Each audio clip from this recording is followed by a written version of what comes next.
Quand j'ai fini de prendre mes notes, je me retrouve avec mon fichier, mon papier qui n'est pas forcément très lisible, mais qui est terminé. C'est là qu'il faut essayer de le relire assez rapidement après le cours et c'est là qu'il va falloir ajouter des couleurs pour pouvoir mettre un petit peu d'uniformité dans tout ça. Imaginons par exemple que en relisant, je me rende compte que j'ai appel dans l'introduction, j'ai fait appel à un certain nombre de notions techniques, mais j'ai pas eu le temps d'expliquer de quoi il s'agissait. Par exemple, quand on dit ici que nous avons des poèmes à forme fixe, le sonnet, les vers libres, les acrostiches. Si je relis mon cours suffisamment rapidement après le cours, je vais pouvoir avoir le temps d'écrire que le sonnet est un poème à forme fixe composé de 2 quatrains et de 2 tercets. Et si je ne m'en souviens pas, c'est le moment où il faut peut-être aller chercher une définition dans un dictionnaire ou demander à un copain si on sait ce que c'est, etc. Si je connais les définitions, bien évidemment, je n'ai pas besoin de les écrire. Mais disons que si je ne les connais pas, c'est au moment de relire que je peux faire ma mise en forme. Deuxième élément à vérifier, je vérifie la structure et je regarde que le cours, le plan qui m'a été annoncé, ici, fable, poésie lyrique, poésie engagée, est bien le plan qui est suivi dans la suite de ma prise de notes. Normalement, je dois retrouver le 1, le 2, le 3. Oui, j'ai bien ici 1 et tout ceci correspond bien à la fable. J'ai bien le 2 et tout ceci correspond bien au lyrisme.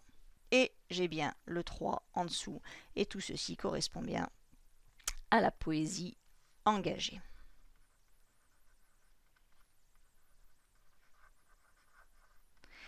Enfin, si je relis encore une fois ma prise de notes attentivement, je vais peut-être m'apercevoir qu'à l'intérieur de ces parties, il y a une espèce de plan qui est toujours le même. Je me rends compte qu'à chaque fois, on me donne un exemple d'auteur, un siècle, puis on me parle du narrateur, des thèmes, de l'écriture,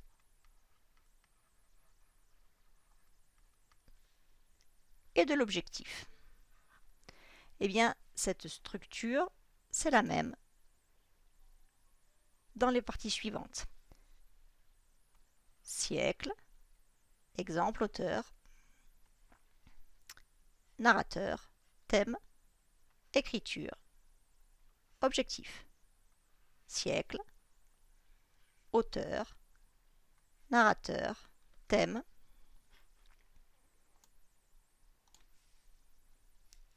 écriture et objectif.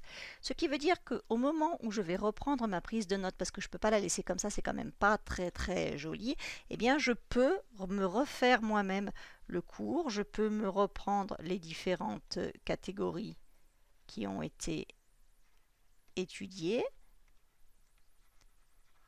et je peux à chaque fois repérer siècle, auteur, narrateur, écriture, objectif, etc., etc.